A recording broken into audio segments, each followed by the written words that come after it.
수험생 여러분 안녕하십니까? 부동산학 개론의 김하선입니다. 자, 이번 시간에도요, 우리 기출 지문에 나왔던 내용들 한번 살펴보는 시간을 가져보도록 하겠습니다. 자, 1번 볼게요. 무엇이란 타인 자본을 이용한다. 이때 타인 자본은 남의 돈이니까 다른 말로 부채를 활용한다 라고 말할 수 있고, 남의 돈을 이용해서 그 부채 비율의 증감이, 그러니까 남의 돈을 많이 빌려오느냐 적게 빌려오느냐 이에 따라서 자기 자본 수익률, 나의 수익에 미치는 영향, 효과를 우리는 레버리지 이펙트, 다른 말로 지렛대 효과라고 배우셨던 기억 있으시죠? 그래서 1번은 지렛대 효과의 뜻을 얘기하고 있다라고 보시면 되겠고, 자, 2번 부동산 투자에서 예상한 결과와 실현된 결과가 달라질 가능성이라고 했는데, 어차피 투자의 결과는 수익이 나오지 않겠습니까? 맞죠? 따라서 예상한 결과를 다르게 바꾸면 예상 수익률인데, 이 예상 수익률을 우리는 보통 기대 수익률이라고 얘기하고 있죠. 또한 더불어 실현된 결과는 투자의 결과, 이미 발생한 수익률이 되기 때문에 실현 수익률에 해당이 됩니다. 그래서 이 말을 다르게 바꾸면 기대 수익률과 실현 수익률이 달라질 가능성, 다른 말로 일치하지 않을 가능성을 우리는 위험이라고 배웠던 기억이 있을 거고요. 또 수익률의 분포가 정규 분포라면 수익률의 분산이나 표준 편차로 위험을 구할 수 있다고 배웠던 기억도 있죠. 그래서 제가 수업 시간에 다른 말 없어도 분산이나 표준 편차 이 말 나오면 위험이라고 보고 문제를 푸신다면 어렵지 않게 정답을 구할 수 있지 않을까 생각한다고 얘기를 드린 바가 있죠. 자, 3번 볼게요. 부동산 투자자가 대상 부동산을 원하는 시기와 가격에 현금화하지 못하는 경우는 부동산 투자 위험 중 유동성 위험에 해당이 됩니다. 자, 유동성 위험. 자, 4번 볼게요. 4번은 무엇이란 장래 기대 소득을 현재 가치로 할인할 때 위험한 투자일수록 무슨 할인율을 적용하는 것을 말한다.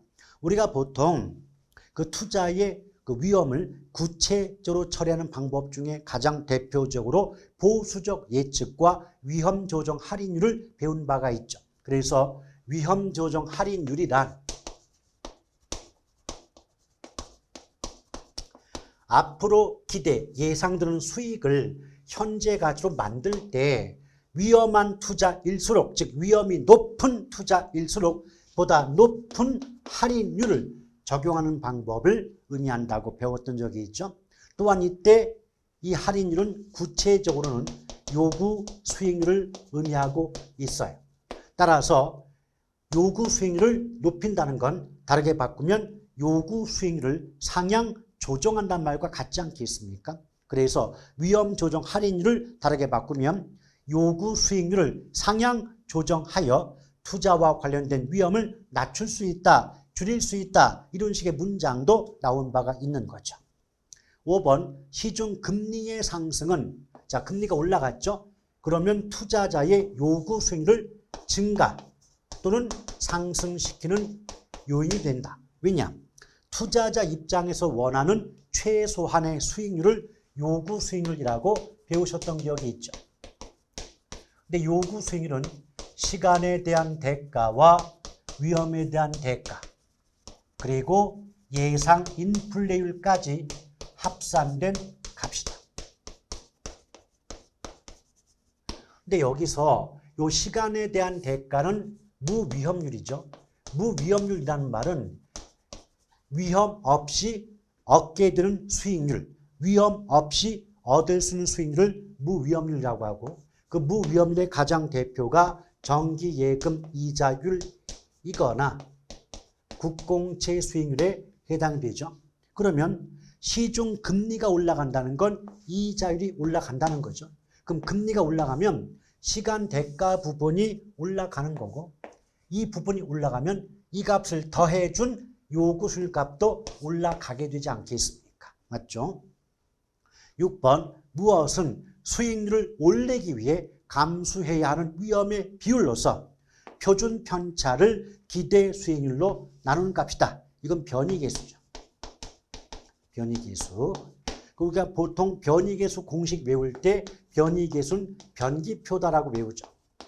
왜냐하면 변기표는 분모가 기대 수익률이고 분자가 표준 편차가 되기 때문에 앞 글자 따가지고 변기표 이렇게 외웠던 기억이 있지 않습니까? 그리고 분수식에서 분모는 르리나 을자가 붙고 분자는 을이 붙는 거고 분모는 로나 으로가 붙는 거죠.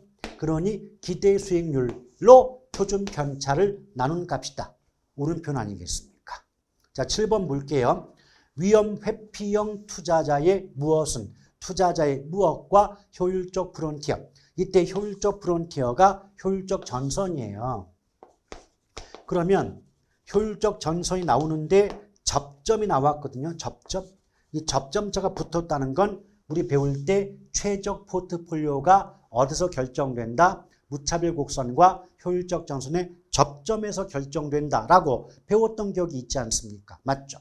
그래서 위험 회피형 투자자의 최적 포트폴리오는 투자자의 무차별 곡선과 효율적 전선이 맞다는 점, 접점에서 선택된다라고 해야 맞겠죠. 자, 8번 재투자율로 내부 수익률법에서는 내부 수익률을 사용하는 것이고 수년가법에서는 요구 수익률을 사용한다고 배우셨던 거 기억하셔야 돼요, 여러분. 그래서 암기법이 뭐였죠? 순요내내. 순요내내. 어떤 의미죠? 순현가법은 요구 수익률로 할인하며 재투자하고 내부 수익률법은 내부 수익률로 할인하고 재투자한다. 순요내내. 잘 기억하시길 바랍니다. 자, 9번 볼게요. 9번. 부채 감당률 1안. 무엇이 부채 서비스액의 몇 배가 되는가를 나타내는 비율이다. 이런 것들도 모두 공식을 기억하고 있을 때 풀어낼 수 있는 거예요. 일단 부채 감당률 공식은요. 순두부라고 기억하고 계실 필요가 있죠. 부채 감당률 공식은 순두부다. 자, 순두부. 분자값이 순영업소득이 되고요. 분모값이 부채 감당률이죠. 그럼 예컨대 부채 서비스액이죠. 부채 서비스액. 자, 분모는 부채 서비스액이에요.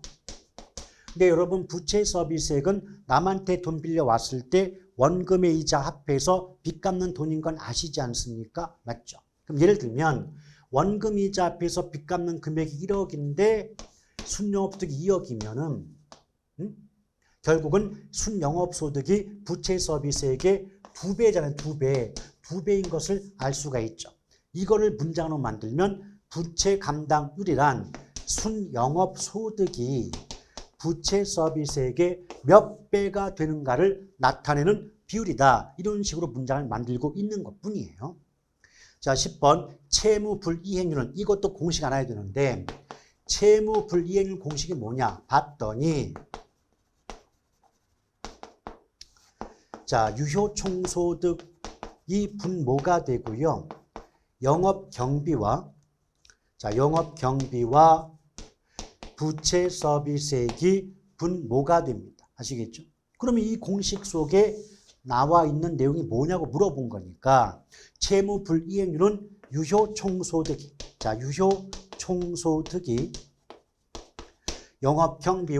영업경비와 부채 서비스액을 감당할 수 있는 능력이 있는지를 측정한다. 그리고 채무불이행률을 다른 말로 손익분기율이라고도 한다라고 했던 거 기억이 나시지 않습니까? 손익분기율 아시겠죠? 이렇게 보시면 됩니다.